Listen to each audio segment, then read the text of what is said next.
They get treatment call it resilience.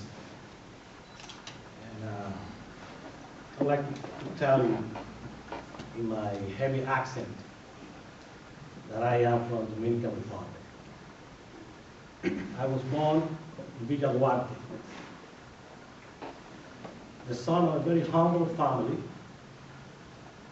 but I learned that education is the passport to prosperity, the real freedom.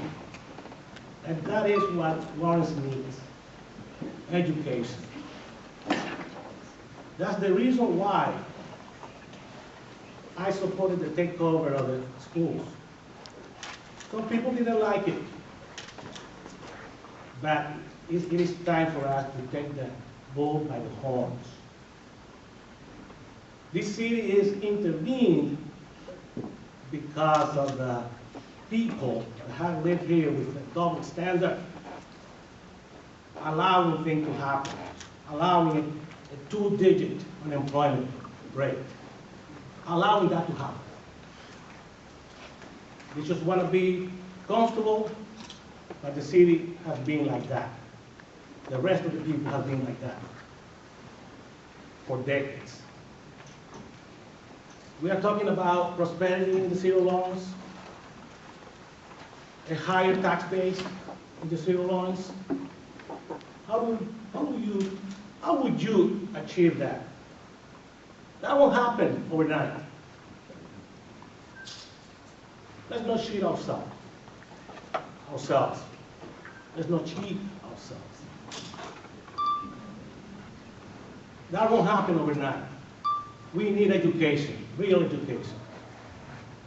Our kids deserve good education, elementary, secondary, and higher education, and be invited to come to the city of Lawrence. Be invited to be here. Maybe we won't be able to provide all the jobs to the Lawrence residents, but if we have a well-trained workforce, an academic workforce, then we can strengthen our middle class. Then we can talk about tax rates. So this is quite simple. It's just a matter of common sense. I'm an educator. I'm an engineer. I know about public safety. Public safety, not only firefighters and police department. We need to be prepared for disasters. As a civil engineer with experience in hydraulic engineering, in environmental engineering, in structural engineering, I belong to the old school of the civil engineering.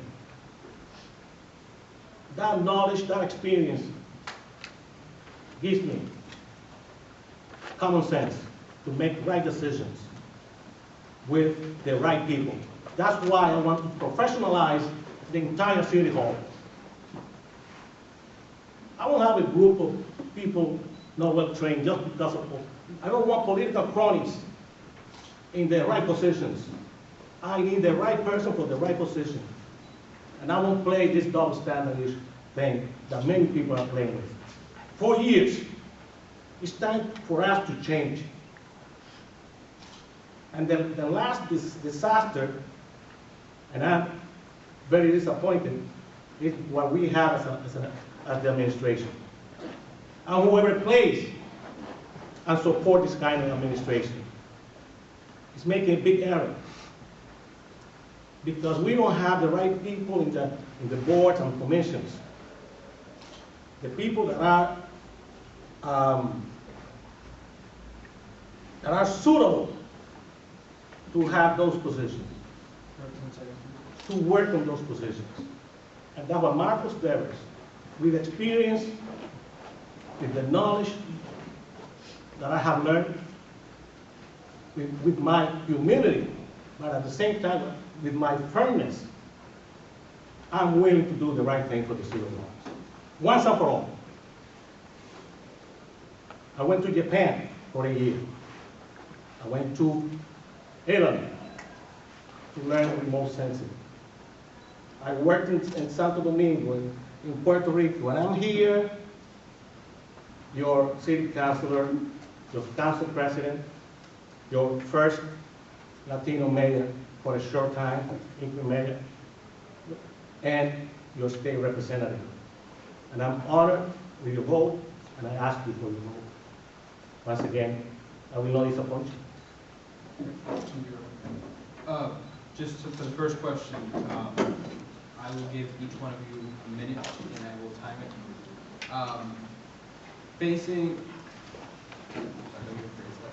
Seeing the current in the past and the public safety issues of the past 4 years, how will you as mayor make Lawrence a better place to live and work by bettering our public safety?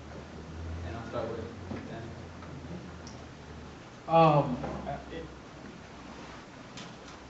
This is really simple because the problem is very intense. We need more police officers on the police force. People can quibble about response times. They can quibble about having to go down to the police station to file a report when they steal your tires on your car. And you're thinking, how am I going to get down there?